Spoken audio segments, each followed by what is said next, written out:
সূরা নাসের মধ্যে এত নাচ কেন? আরে নাচতে কইছে এইজন্যই তো এত নাচ। ও যে শুধুমাত্র আল্লাহর সাথে বেয়াদবি করছে তা নয়, কোরআনকেও চরম অপমান করেছে। আমরা বলবো এই বেয়াদবের শাস্তি যদি আপনারা দিতে ব্যর্থ হন, মুসলিম জনতার কাছে ছেড়ে দেন, ওই বেয়াদবের জিহ্বা টেনে ছিঁড়ে ফেলা হবে। যেই জবান দিয়ে আমার রাসূলের বিরুদ্ধে কুৎসা করা হবে, কটূক্তি করা হবে, সরকার যদি বিচার না করে এদেশের মুসলিম জনতা ওর জিহ্বা টেনে ছিঁড়ে ফেলবে। জোরে বলেন ঠিক কিনা? এবার শোনাই আপনাদের এই বেয়াদব কোরআনের ব্যাপারে কি বলে। সূরা নাসের মধ্যে এত নাচ কেন? আরে নাচতে কইছে এইজন্যই তো এত নাচ। কুল আউযু বিরাব্বিন নাস, মালিকিনুন নাস, ইলাহিনুন নাস, হ্যাঁ, মিন শাররিল ওয়াসওয়াসিল খান্নাস, আল্লাযী ফি সুদুরিন নাস, মিনাল জিন্নাতি ওয়ান নাস, ফি সুদুরিন নাস কইছে। কেমনে সহ্য করবেন বলেন? কুল আউযু বিরাব্বিন নাস মানে কি? আমি আশ্রয় চাচ্ছি মানুষের রব আল্লাহর কাছে। আর ও বলে কুল আউযু বিরাব্বিন নাস, এত নাস এজন্য বলছে, এজন্য মানুষকে নাকি আল্লাহ নাচতে বলছে। এরকম তাহরিফ আমরা স্পষ্ট বার্তা দিতে চাই। কোরআনের বিরুদ্ধে বিরুদ্ধাচরণ করা, আল্লাহর বিরুদ্ধে বিরুদ্ধাচরণ করা, আল্লাহর শানে বেয়াদবিমূলক শব্দ চয়ন করা, রাসূলের শানে কটূক্তি করা, রাসূলের পবিত্র চরিত্রে কলঙ্ক লেপন করা, এটা যদি তোদের বাক স্বাধীনতা হয়, তোদের জিহ্বা টেনে ছিঁড়ে ফেলা মুসলিম জনতার হাতের স্বাধীনতা।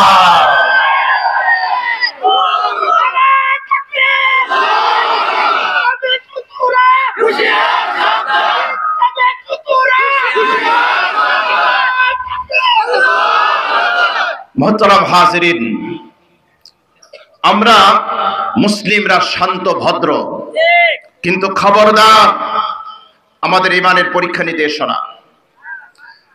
মুসলমানরা রক্ত দিতে জানে, বুকের তপ্ত খুন প্রয়োজনে রাস্তায় ঢেলে দিতে জানে, আল্লাহ রাসূল কোরআনের সাথে আপোষ করতে জানে না।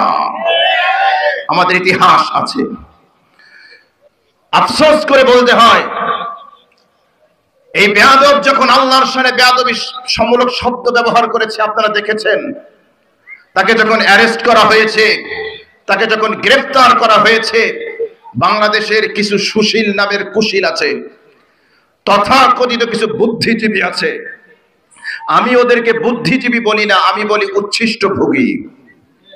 আমি বলি ওদেরকে বুদ্ধি প্রতিবন্ধী, সবাইকে বলি না। এই বুদ্ধি প্রতিবন্ধী কেন বুদ্ধি প্রতিবন্ধী বলি আগে শোনেন। আপনার ঘরে যদি একটা বুদ্ধি প্রতিবন্ধী ছেলে থাকে, সেই ছেলে কখন তার খাওয়ার প্রয়োজন বলতে পারে না, কখন তার ঘুমের প্রয়োজন বলতে পারে না, টয়লেটে যাবে তাও বলতে পারে না, তার বুদ্ধি নাই, বিবেক নাই, অর্থাৎ নিজের বুদ্ধিতে কিছুই করতে পারে না, সবকিছু তার মাকে করে দিতে হয়। আমাদের দেশেও এরকম কিছু বুদ্ধিজীবী আছে, নিজের বুদ্ধিতে চলতে পারে না, ওয়াশিংটন দিল্লি থেকে যেই প্রেসক্রিপশন আসে সেই অনুযায়ী তারা কথা বলে। এজন্যই আমি ওদেরকে বলি বুদ্ধি প্রতিবন্ধী। নিজের বুদ্ধিতে চলার কোনো যোগ্যতা নাই। এই সকল সুশীল কুশীলদেরকে স্পষ্ট বার্তা দিতে চাই, তোমরা যে আল্লাহর দুশমন, রাসূলের দুশমনের সাথে আতাত করছো, শুনে রাখো, তোমাদেরকে মুসলিম বলার কোনো সুযোগ নাই। আমরা কথা বলবো দলিল এবং যুক্তির ভিত্তিতে। আমাদের যদি মোকাবেলা করতে হয়, যুক্তি দিতে হবে, দলিল দিতে হবে।